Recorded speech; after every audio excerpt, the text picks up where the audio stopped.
Hello, friends. Today we are going to study the last and the final poem of 12th class. That's name is Aunt Jennifer's Tiger. It was written by, composed by Adrian Rich. बच्चों जो ये aunt Jennifer's tiger poem है इसको Adrian rich के द्वारा लिखा गया है और ये 12th क्लास की अभी लास्ट पोम है। जो एड्रिन रिच है बच्चों वो वुमेन्स के ऊपर ज़्यादा लिखती हैं, यानी वुमेन जैसा फेस करती हैं और जैसा फील करती हैं, और इन्हीं के द्वारा वुमेन के कई मूवमेंट्स को भी लीड किया गया है। तो वन बाय वन पढ़ेंगे, बहुत सुंदर पोएम है। उस पोएम को पढ़ने से पहले हम थोड़ा सा इस पोएम के बैकग्राउंड को समझ लेते हैं। इसमें बच्चों आंट जेनिफर एक लेडी हैं और वो एक टाइगर को बना रही हैं, किसी पैनल पे, किसी बोर्ड पे बना रही हैं। एक चित्र की तरह वो बना रही हैं, एक कलाकारी दिखा रही हैं, यानी टाइगर को बना के। और आंट जेनिफर जो हैं वो उस समय की लेडी हैं जिस समय मेल डोमिनेटेड सोसाइटी होती है, यानी मैन जो है औरत के ऊपर बहुत ज़्यादा अत्याचार करते हैं और औरत जो है उन सभी अत्याचारों को सहती है।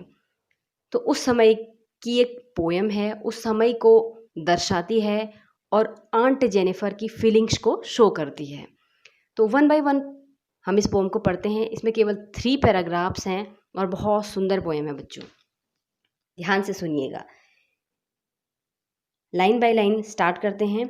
Aunt Jennifer's tigers prance across a screen. Aunt Jennifer, जैसा कि मैंने आप लोगों को बताया, वो क्या कर रही है, एक टाइगर बना रही हैं। ठीक है, तो यहाँ पर कह रहे हैं कि आंट जेनिफर के जो टाइगर हैं, जो वो बना रही हैं टाइगर, प्रेंस का मतलब होता है जंप करना, छलांग लगाना। अक्रॉस अ स्क्रीन, तो वो किस तरीके की उनकी पोजीशन है, जिन टाइगर्स को वो बना रही है वो जंपिंग पोजीशन में है, यानी वो जंप लगा रहे हैं। अक्रॉस द स्क्रीन यानी स्क्रीन पे से वो बाहर निकलने के लिए कुछ छलांग लगाती हुई पोजीशन में दिखाई दे रहे हैं। Bright topaz denizens of a word of green. अब देखो यहाँ पर बहुत सुंदर तरीके से ब्राइट टोपाज डेनिजेंस ये टाइगर के लिए कहा गया है। अब कैसे कहा गया है इसको समझते हैं। ब्राइट होता है चमकीला, टोपाज होता है एक प्रकार का स्टोन जो कि येलोइश कलर का होता है, येलो कलर का होता है, और डेनिजेंस का मतलब होता है एनिमल्स जो कि एक पर्टिकुलर प्लेस में रहते हैं, एक किसी निश्चित स्थान पर रहने वाले, खास जगह पर रहने वाले पर्सन भी हो सकते हैं, एनिमल्स भी हो सकते हैं। सो डेनिजेंस दीज आर कॉल्ड, उनको डेनिजेंस कहा जा सकता है। और वो पर्टिकुलर प्लेस कौन सा है, green, word of green, word of green यानी जंगल। तो वहाँ क्या है, वो टाइगर्स मिलते हैं, यानी वो बता रही हैं कि ब्राइट टोपाज डोनिजेंस यानी टाइगर्स ऑफ फॉरेस्ट। यहाँ पर सिंपल सा उनका मीनिंग था कि टाइगर्स ऑफ फॉरेस्ट, बट उसको समझाने के लिए उन्होंने बहुत ब्यूटीफुल वर्ड्स का यूज़ किया। आपको मैं वो टोपाज दिखा भी देती हूँ ताकि आपके माइंड में क्लियर उसकी इमेज बन जाए। ये देखिए बच्चों, इस स्टोन को कहा जाता है टोपाज। तो आपको लग रहा होगा कि इसी कलर का जो है टाइगर भी होता है, तो यहाँ पर इसीलिए इस टोपाज के साथ वो कंपेयर कर रही हैं टाइगर को। आगे बढ़ते हैं। Bright topaz denizens of word of green, यहाँ पर तक आपको समझ में आ गया होगा कि टाइगर ऑफ जंगल ये वो कहना चाहती हैं। They do not fair the man, और वो क्या कह रही हैं, दे यहाँ पर किसके लिए यूज़ किया गया है, जो दे वर्ड है वो यूज़ किया गया है टाइगर्स के लिए। वो टाइगर्स जो है डू नॉट फेयर, वो डरते नहीं हैं, the man beneath the tree, जो कि पेड़ के नीचे बैठे हुए किसी आदमी से वो डरते नहीं है। यहाँ पर क्या कहना चाह रही हैं कि जिस तरीके से एक वुमेन जो है मेल डोमिनेटेड सोसाइटी में मेन से डरते हैं, उसी तरीके से तो ये टाइगर्स जो हैं पेड़ के नीचे हुए बैठे हुए मैन से बिल्कुल भी नहीं डरते हैं। They pace in sleek, pace होती है गति, स्लीक का मतलब होता है बहुत ज़्यादा बन ठन कर, ग्रूमिंग पोजीशन। शिवेलरिक, शिवेलरिक का मतलब होता है ब्रेवरी, हीरोइक, सर्टेनिटी। और उनकी जो पेश होती है, पेश क्या हुई, गति, यानी उनके जो चलने का जो तरीका होता है बिल्कुल ठाट बाट में शिवेलरिक यानी हीरोइक पोजीशन में वो लोग यानी वो टाइगर्स जो हैं चलते हैं। दे पेश इन स्लीक शिवेलरिक सर्टेनिटी, सर्टेनिटी यानी बिल्कुल भी उनको कंफ्यूजन, बिल्कुल भी उनको पजलिंग या टेंशन किसी प्रकार का कुछ नहीं होता। बड़े मस्त मौला अपनी पेस में, अपनी गति में वो बहादुरों की तरह, शेरों की तरह चलते हैं, यहाँ पर राइटर ये कहना चाहते हैं। तो यहाँ पर पहला डिस्क्रिप्शन जो है पैराग्राफ में उन टाइगर्स का किया गया है, यहाँ पर ये फिनिश होता है। नेक्स्ट पैराग्राफ में जाते हैं। नेक्स्ट पैराग्राफ में राइटर जो हैं वो अपने बारे में बता रही हैं। अब देखो क्या कहती हैं, aunt Jennifer's fingers, aunt Jennifer जो इस टाइगर को बना रही हैं, उनके जो फिंगर्स हैं फ्लटरिंग, फ्लटरिंग कर रहे हैं, फ्लटरिंग मीन्स हड़बड़ा रहे हैं। थ्रो हर वुल, क्योंकि ऊन वहाँ पर रखा हुआ है, यानी किसी वुलन पैनल पे वो बना रही हैं, तो उस वुल पे, उस ऊन पे हड़बड़ा रहे हैं, घबरा रहे हैं उनके fingers. Find even the Ivory needle, यहाँ तक कि आइवरी का मतलब होता है हाथी दांत। यहाँ पर जो आइवरी वर्ड है इसका मतलब होता है हाथी दांत। तो हाथी दांत से बनी हुई निडल, निडल हुई सुई, तो हाथी दांत से बनी हुई जो सुई है, हार्ड टू पुल, उसको भी वो खींच नहीं पा रही हैं, उसको खींचना भी उनके लिए बहुत मुश्किल हो जा रहा है। क्यों? The massive weight of uncle's wedding band, इसका कारण है उनके हाथ में पड़ी हुई वेडिंग बैंड। वेडिंग बैंड यहाँ पर किसकी तरफ इशारा कर रही है? उसके हाथ में पहनी हुई शादी की रिंग की तरफ, वेडिंग रिंग की तरफ। तो उस वेडिंग रिंग के वेट की वजह से वो क्या नहीं कर पा रही हैं, उस निडल को खींच नहीं पा रही हैं। तो यहाँ पर क्या बता रही हैं वो? इनडायरेक्टली वो बता रही हैं कि वो शादी के बाद अपने बर्डन में, अपने बोझ में इतना दब चुकी हैं कि वो अब एक छोटा सा वेट भी नहीं उठा सकती हैं, यानी अपनी रिस्पॉन्सिबिलिटीज़ की बात कर रही है।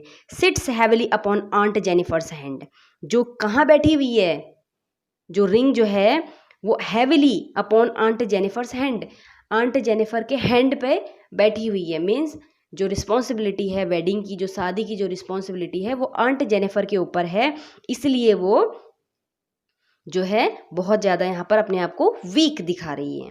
तो यहाँ पर क्या हो गया, जैसा पहला दिखाया गया था पैराग्राफ में टाइगर की ब्रेवरी यानी उसका बिल्कुल ठाट बाट, ठीक उसके अपोजिट सेकंड स्टेंजा में आंट जेनिफर की क्या दिखाई गई है? कमजोरी दिखाई गई है। मेल डोमिनेटेड सोसाइटी के अंदर उसका जो है बहुत ज़्यादा हैरेसमेंट दिखाया गया है कि वो कितना डरी हुई है, कि वो हड़बड़ा रही है, सुई निकाल भी नहीं पा रही है। ठीक, अब लास्ट स्टेंजा में आते हैं, फाइनल स्टेंजा है। व्हेन आंट इज डेड, जब आंट की डेथ हो जाएगी, हर टेरिफाइड हैंड, उसके जो डरे हुए हाथ हैं, विल लाई स्टिल रिंग्ड, वो क्या होंगे? वो फिर भी, रिंग्ड मीन्स फिर भी डोमेन किए जाएंगे, विथ किसके द्वारा? ओडियल्स। ओडियल्स होते हैं बच्चों जो हॉरिफाइड हमारे मेमोरीज होती हैं, यानी जो बहुत डरावनी यादें होती हैं या बुरी यादें होती हैं, उनको ओडियल्स कहते हैं।